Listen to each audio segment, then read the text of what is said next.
Notre Dame Fighting Irish, fighting the injury bug, for lack of a better term there, as they've seen the loss of Malik Zaire. Terry and Folston's out. They've lost their tight end in Durham Smith.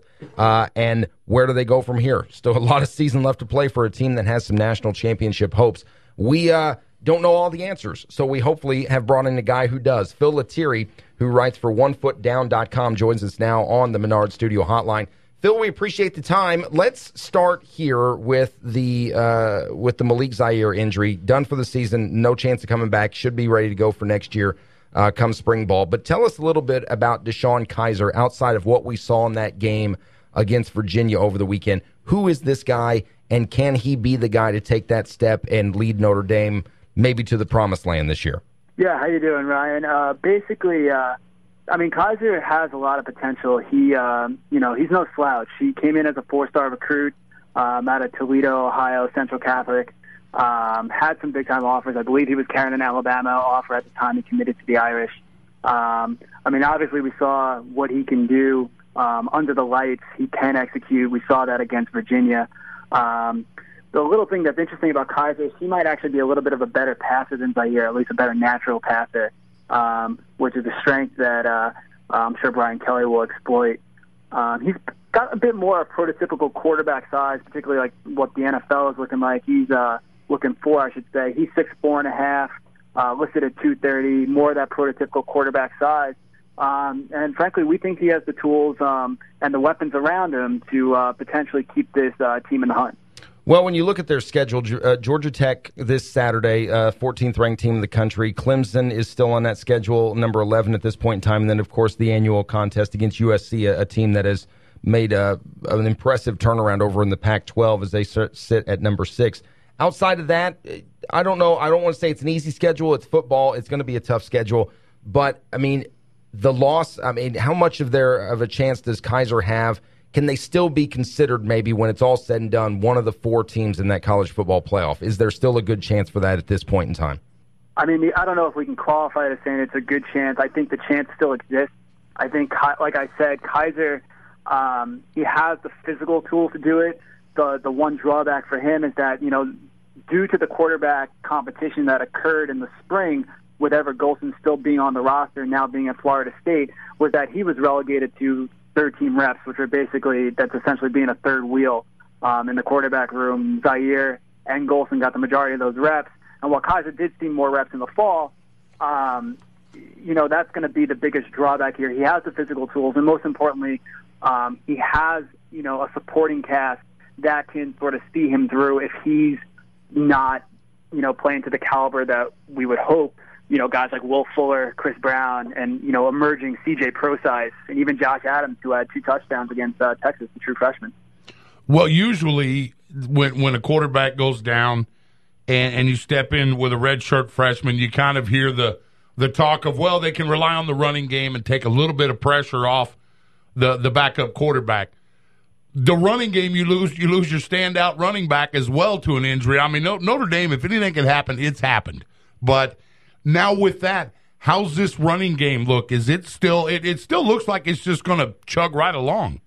Yeah, it does, and that's mostly due to the emergence of C.J. Prosise as a real quality back. He has all the athletic tools to go out and be an all-purpose back, and he has absolutely shown that at least within the last 8 quarters of play. And obviously, you can't discount the fact that Harry Hiestand, our offensive line coach, has done an excellent job recruiting at that position. So the 5 guys that are up on the line, are a phenomenal group. They are playing a redshirt freshman in Quentin Nelson, but he's a phenomenal athletic talent. So between the emergence of C.J. Prosise and a great line blocking for him, I think the running game is going to stay right on pace. Phil Lettieri writes for onefootdown.com, is joining us on the Menard Studio Hotline. It is Ford and O'Brien, ESPN Evansville 105.3, and online, ESPNEvansville.com. You can find Phil on Twitter, and I might have to ask you to explain the meaning behind this name real quick here, Phil. You can find him at Y Curmudgeon OFD. How did the Young Curmudgeon moniker come up for you?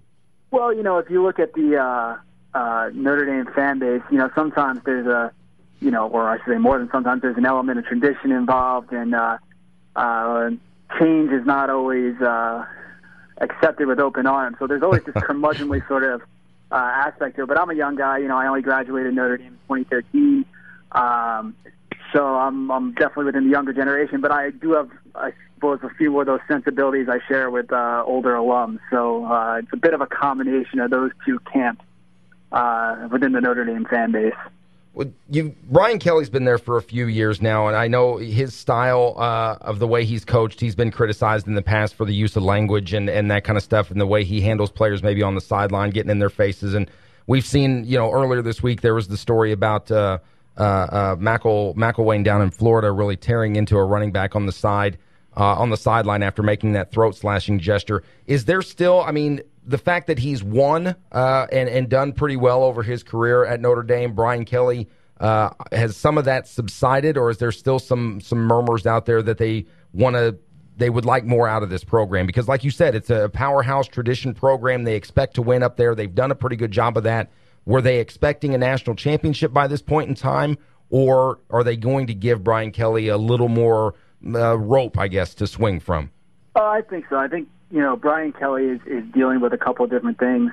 First of all, this injury bug that's caught this team over the last, beginning at the end of last season and into this season is sort of unprecedented. And you don't want to look for trends, when they aren't there. Especially you got to look at each individual injury by itself. And unfortunately, they are just individual events, and they've all sort of accumulated just in time. And the other thing, of course, is Notre Dame has its academic side of things that makes it unique. It does make it a unique place in terms of what the academic demands on the players are. So those two things coupled together make winning at Notre Dame a tougher job than it is. And, that's not my opinion. Those are things that have been stated by, a multitude of people. So I think Brian Kelly does have more leeway than you would kind of expect. But I think, for the most part, he's done a pretty good job. And I think a while back on our site, One Foot Down, our head writer, Eric, basically put out a thing of saying just kind of how bad we were during more of the Weiss years and the years immediately before Charlie Weiss. So it's kind of, if you look at the numbers, it's really impressive how he's been able to dig us out of there and put us into the conversation at all. Well, we know we've talked a lot about offense, and that's what the whole country's talking about with Notre Dame. Anytime you lose your starting quarterback, that's going to be the case. But in your opinion, you're around this team day in, day out. You cover them extensively. On the defensive side of the ball, are they a good enough football team defensively to keep their offense in games if it struggles a little and continue to have a successful season? I think they can. I think the talent is definitely there. You look at guys like Sheldon Gay, Jalen Smith, Kavari Russell, Max Redfield. They're all great physical talents, and they're playing good football. Joe Schmidt's a really heady player. There's some, debate out there as to, is it the best set with Brian Van Gorder's scheme? Is it, getting the results we want? And it's, it's a kind of a difficult thing because we're really only assessing that on, a discontinuous set of games. It looked really great at the beginning of last year, but, man, we got slammed with injuries and some pretty serious ones. So, there's a discontinuity there, and now we're sort of just gearing up again. I think what we'll see is more adjustment. We'll probably see maybe a little bit more of our base defense, maybe seeing Drew Tranquil out on the field as a, sort of a dime back or more of a nickel sort of position. But I think that because the physical talent is there and the horses are there, I think they could probably get the job done. That's Phil Lettieri from OneFootDown.com, covers Notre Dame. Great stuff, Phil. We appreciate the time. You can find him on Twitter at YCurmudgeonOFD. We'll have to do it again sometime, Phil. Appreciate it. Yeah, my pleasure, guys.